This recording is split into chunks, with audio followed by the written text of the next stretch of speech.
Yeah, that body's a blessing, girl. I ain't trying to pressure her. She messed with the temperature. Heart broke this.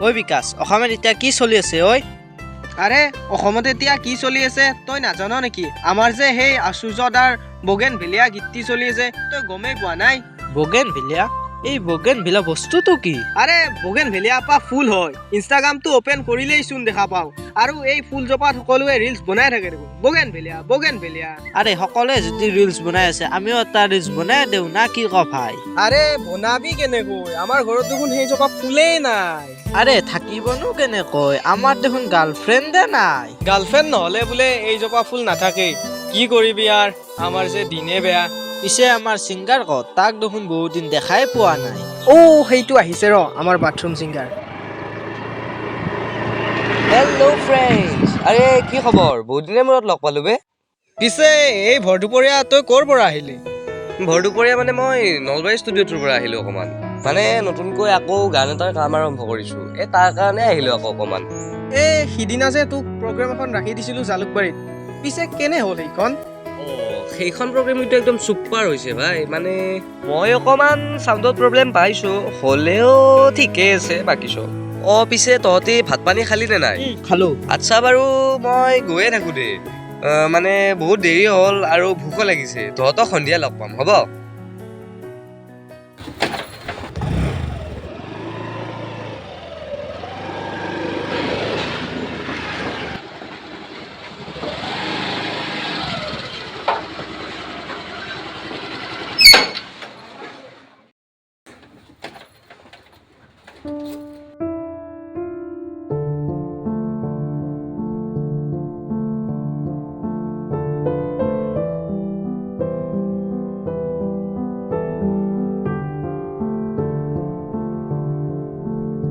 ঐ বাবা এইফালে আছোন অকণমান দেউতা এই আহিবতে অকণমান দেৰি হ'ল পিছে বাবা জীৱনটোত কিবা এটা কৰিবিনে নে গীটাৰখন বুকুত সাৱটি লৈয়ে চলিম বুলি ভাবিছ পাপা এই প্ৰতিটো কথাতে মোৰ গীটাৰখন আৰু গানক কিয় টানা আচলতে শুনা জীৱনত যদি কোনোবাই কিবা কৰিব বিচাৰিছে তাক কৰিব দিয়া নতুন নতুন বহুত আহিব কিন্তু যাই যিটো কৰিব বিচাৰিছে তাক সেইটো কৰিব দিয়া আৰে তোৰ গানক মাজত টানিবই লাগিব এনেকৈ আৰু কিমান দিন চলিবি কিবা এটা কৰ তাতকৈ বাতি এটা আৰু গীটাৰখন লগত লৈ ৰাস্তাত বহিলেইচোন অলপ বেছিকৈ টকা পায় আৰে পাপা মোৰ ইমানো বেয়া দিন পৰা নাই যে মই ৰাস্তাত বহি গান গাম পাপা মোৰ গানবোৰ এদিন হ'লেও সকলোৱে আঁকোৱালি ল'বই আৰু মই এই গানৰ যাত্ৰাত সফল হ'মেই আৰু এদিন মই গান গাই বহু টকা আছিল আৰু তেতিয়া তুমি ক'বা যে তোমাৰ ডাঙৰ ল'ৰাই কিবা এটা কৰি আছে সপোনবোৰ চকু মুজি দেখিবলৈহে ভাল কিন্তু চকু মেলিলে সেই আগৰ পৃথিৱীখনে দেখা পাবি আৰে তোৰ এতিয়া উপযুক্ত বয়স হৈছে তোৰ সৰু ভাইটোৰ কথাও অলপ ভাব তাৰ পঢ়া খৰচ ঘৰৰ খৰচ তোৰ মাৰো সৰুতে ঢুকাই থাকিল দেউতা তুমি মোৰ ওপৰত বিশ্বাস ৰাখা মই এই গীতবোৰৰ দ্বাৰাই এদিন পপুলাৰ হ'ম আৰু মই গীতৰ বাহিৰে একোৱে নকৰোঁ কাৰণ গানেই মোৰ প্ৰাণ গানেই মোৰ পৰিচয় গানেই মোৰ জীৱন তেন্তে থাক তই তোৰ গানৰ সপোনৰ লগতে মই আৰু বুজাব নোৱাৰো তোক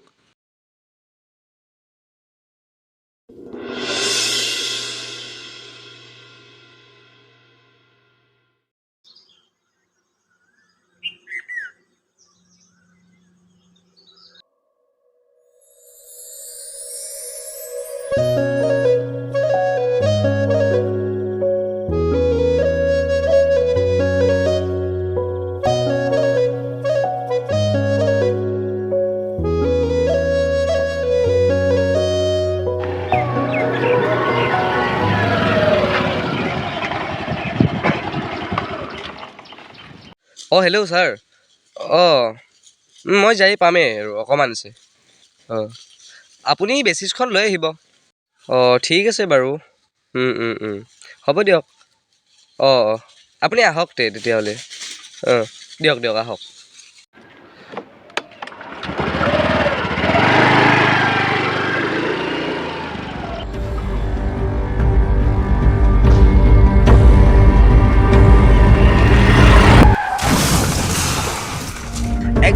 একদম চৰি মই একদম তোমাক দেখা নাছিলোঁ উঠা উঠা উঠা উঠা উঠা বহুত দুখ পালা নেকি তুমি বহুত দুখ পাইছোঁ ব'লা ব'লা তোমাক মেডিকেল লৈ যাওঁ ব'লা ব'লা ব'লা ব'লা পটাপট উঠা উঠা উঠা ব'লা ব'লা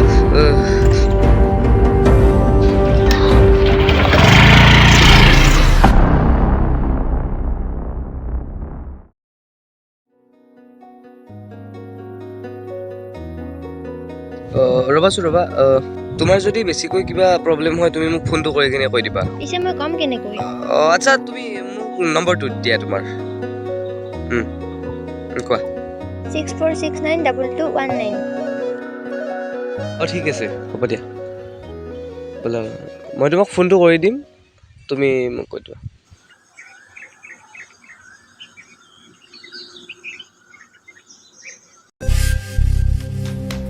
ছাৰ আপোনাৰ এইটোৱে ঘৰ নেকি মানে তেতিয়া আপুনি যে মোক ফোন কৰি মাতিছিল মানে মই আপোনাৰ ঘৰটো মেপত চাইহে বিচাৰি পালোঁ আচ্ছা তুমি আহিলা আচ্ছা তোমাৰ নামে হীৰক নাছিল জানো মোৰ নামে হীৰক আৰু আপোনাক বহুত বহুত ধন্যবাদ যে মোক ইমান ধুনীয়া এটা সুযোগ দিয়াৰ বাবে আপুনি ইমান ডাঙৰ এজন ডাইৰেক্টৰ হৈ মোক এটা সুযোগ দিয়াৰ বাবে বহুত বহুত ধন্যবাদ আৰে নাই ধন্যবাদ দিব নালাগে তোমাক আজি মই ইয়াত মাতিছোহে তুমি এতিয়া ইমান বেছি ওপৰলৈ উৰিব নালাগে নাই ছাৰ আপুনি ভুলকৈ ভাবিছে মই ওপৰলৈ উৰা নাই আৰু উৰিবলৈ চেষ্টাও নকৰোঁ কিন্তু এটা কথা কৈছোঁ আপুনি মোক কিয় মাতিছিল আগতে সেইটো কওক তোমাক আজি মই ইয়াত মতাৰ কাৰণ হ'ল এটাই উদ্দেশ্য কাৰণ তোমাৰ মই গানৰ পাৰফৰ্মেঞ্চ চাব বিচাৰিছোঁ বাৰু তুমি মোক এটা গান গাই শুনাচোন চাওঁ তোমাৰ কেনেকুৱা পাৰফৰ্মেঞ্চ আচ্ছা ছাৰ আপুনি মোক গান এটা গাবলৈ কৈছে ঠিক আছে মই আপোনাক গান এটা গাই শুনাওঁ মোৰ মিনতি তৰা হৈ যদি তোমাৰ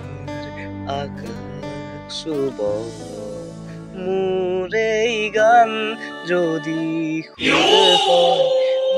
আৰে চুপ থাকা কাৰ মূৰতো গাইছা এইবিলাক যদি গান গাব নাজানা নেক্সট টাইম মোৰ ওচৰলৈ নাহিবা ছাৰ মই কি বেয়া গানটো গালোঁ ছাৰ আপুনি প্লিজ মোক এবাৰ চান্স দিয়ক ছাৰ প্লিজ ছাৰ মোক আৰে চুপ থাকা তুমি কি ভাল গানটো গাইছা তুমি গানত শব্দ পাতিছা নেকি ইয়াত ছাৰ মোৰ টকাৰ বহুত প্ৰয়োজন হৈছে ছাৰ প্লিজ মই আপোনাক হাতযোৰ কৰিছোঁ ছাৰ প্লিজ ছাৰ বাৰু টকাৰ কথা আহিলে যেতিয়া তুমি এটা কাম কৰা তোমাৰ এই গানৰ বহীটো মোৰ হাতত তুলি দিয়া এই গানবোৰ মই ছ'চিয়েল মিডিয়াত আপলোড দিম আৰু আপলোড দি তাত কেৱল লিখা থাকিব মোৰ নাম বুজি পাইছা নহয় নাই মই মোৰ গানৰ বহীটো আপোনাৰ হাতত তুলি দি মই মোৰ গানত ছাত্ৰ পাতিব নোৱাৰোঁ ছাৰ তোমাক যিহেতু টকাৰ প্ৰয়োজন হৈছে তাৰ বাবে তোমাক যিমান টকা লাগে সিমান টকা দিমতো তুমি চিন্তা কৰিব নালাগে নাই ছাৰ আপোনাৰ দৰে কাপুৰুষ এটাৰ হাতত মই মোৰ টকাৰ কাৰণে গানবোৰ এৰিব নোৱাৰোঁ আৰে কি মই কাপুৰুষ তই কাপুৰুষ মই চাগে নাজানো মই এজন অসমৰ জনপ্ৰিয় ডাইৰেক্টৰ হয় বহুতো ছিংগাৰে মোৰ ভৰিৰ তলাত চেলেকি থাকে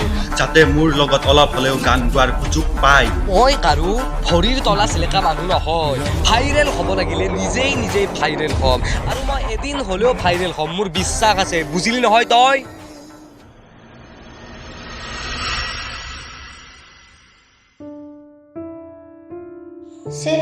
ল'ৰাজনো বহুত ভাল আছিলে মইতো ইমান দুখ পোৱা নাছিলোঁ ই চাগে কিবা কামত আহিছিলে ঘটনাটো সৰুৱাৰ বাবে ডাঙৰ হ'লে যে কি হ'লেহেঁতেন মোৰ লগতে এনেকুৱা হ'ল ক'ৰবাত যাব ওলাইছিলোঁ যোৱাও নহ'ল সি ফোন বা মেছেজ এটাও নকৰিলে ক'ৰবাত ল'ৰা সি নামো নাজানো চিনিও নাপাওঁ বাৰে তাৰ কথাই মনলৈ আহি আছে মোৰ গানবোৰ মানুহে কিয় বেয়া পায় মই কি বেয়া গানটো গাওঁ আৰু এই ডাইৰেক্টৰজনক ইয়াকতো মই চাই লওঁ ই চালা মোৰ লগত গাদ্দাৰী কৰিছে ইপিনে ঘৰতো অশান্তি এতিয়া কি কৰোঁ কি নকৰোঁ মোৰ তেনেকুৱা হৈছে মই কি কৰোঁ আৰে গানেইতো মোৰ জীৱন গানেইতো মোৰ পৰিচয় পোহৰৰ বাট বিচাৰি পোৱা নাই মই সকলোতে মাথো এন্ধাৰ ধুত চালা সেইবিলাক ভাবি থাকোঁতে ছোৱালীজনীৰ কথা পাহৰিয়ে গৈছিলোঁ তাইক ফোন এটাই কৰি চাওঁ ফোন কৰোঁ নে মেছেজ কৰোঁ তাই বেয়াও পাব পাৰে মেছেজ তাকে কৰি দিওঁ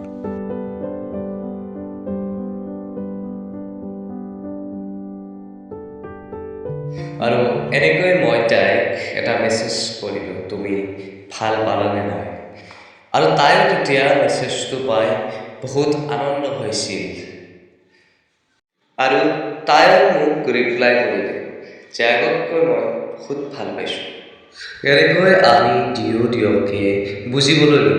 আমি দিয়ৰে প্ৰতি কথা পাতিবলৈ আৰম্ভ কৰিলোঁ আৰু এনেকৈ আগবাঢ়ি আমাৰ মাজত এটা মধুৰ সম্পৰ্ক গঢ়ি উঠিল। আৰু এদিন তাই মোক লগ কৰিবলৈ মাতিলে। ইমান দেৰি হ'ল, তাই আহিয়ে নাপালেচোন। অঁ বহুত টাইম ৰখিলা নেকি? নাই, এনে অকণমান দেৰি হৈছে। আচলতে তোমাক এটা কথা ক'বলৈহে মাতিছিলোঁ ইয়ালৈ। আচ্ছা বাৰু, কথাটো কোৱাচোন, তুমি কিয় বা মাতিলা মোক? আচলতে তুমি যে ইমান ভাল গান গোৱা গমেই পোৱা নাছিলোঁ। সিদিনা ইনষ্টাগ্ৰামত চোৱাতেহে গম পালোঁ। ভাল গানটো গাওঁৱেই, কিন্তু সমাজেহে আঁকোৱালি নলয়। আৰু ঘৰতো বহুত প্ৰব্লেম আহি যায়। আৰু এনে মোৰ গীতবোৰ ঠিকেই, কিন্তু মোৰ বিশ্বাস আছে যে মই এদিন হ'লেও পপুলাৰ হ'মেই। এই গীতবোৰক লৈয়ে মই জীয়াই আছোঁ। এতিয়া আৰু তুমি ভাইৰেলৰ কাৰণে চিন্তা কৰিব নালাগে। এনেও আমাৰ দেউতা বহুত ডাঙৰ বিজনেছমেন হয়। তোমাক দিল্লীৰ ডাঙৰ মিউজিচিয়ানৰ লগত চিনাকি কৰাই দিম বুলিও কৈছে। বাপৰে, তোমাৰ দেউতা এজন বিজনেছমেন আৰু তুমি মোৰ কাৰণে ইমানখিনি কিয় কৰি আছা? মানে মই তোমাৰ কোন হয়? আৰু অলৰেডি তুমি দেউতাৰ লগত কথা পাতিলাই। হয় আৰু কোনোবা তোমাৰ জীৱনকে হ'বলৈ বিচাৰোঁ। আগতেও আছিলোঁ, এতিয়াও আছোঁ আৰু আগলৈও থাকিম। তুমি কি ক'বলৈ বিচাৰিছা? মানে তুমি মোক ভাল পোৱা নেকি? হয়, এইটোৱে প্ৰেমত পৰি গ'লোঁ তোমাৰ।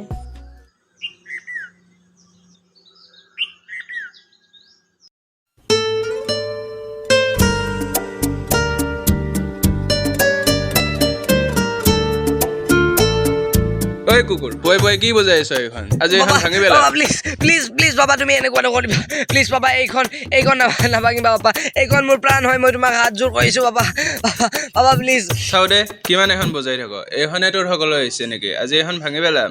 প্লিজ বাবা, তুমি এইখন নাভাঙিবা। প্লিজ বাবা, লাগে তুমি মোক বাবা, প্লিজ কৈছোঁ বাবা, তুমি এইখন এৰি দিয়া, প্লিজ এৰি দিয়া বাবা। তুমি এইখন তোমাৰ টকাৰে লোৱা নাছিলো, মই এইখন মাই দি থৈ গৈছিল অকণমান ধূলিকণাৰ দৰে টকা, সেইখিনিৰেহে লৈছিলো। আৰু সাধাৰণ স্কুটিখন তুমি বাবা মোক আজিলৈকে একো দিয়া নাই। তুমি বাবাৰ নামত কলংক। কাণৰ প্ৰতি প্ৰেম আছিল মোৰ, কিন্তু তুমি সেই প্ৰেম মোৰ দলিয়াই পেলালা। নাথাকো তোমাৰ এইখন ঘৰত, আজিয়ে ওলাই যাম মই ইয়াৰ পৰা। আবে যা না, কি চাই আছ ইয়াত? তুমি বাবাৰ নামত কলংক। ঐ তোক আজি মই পাপা তুমি তোমাৰ তুলি লোৱা সন্তান নাছিলো মই বাপা, তোমাৰ নিজৰ সন্তান আছিলো। এতিয়াই ওলাই যাম মই এইখন ঘৰৰ পৰা, নাথাকো, নালাগে তোমাৰ মৰম। ফুট ইয়াৰ পৰা।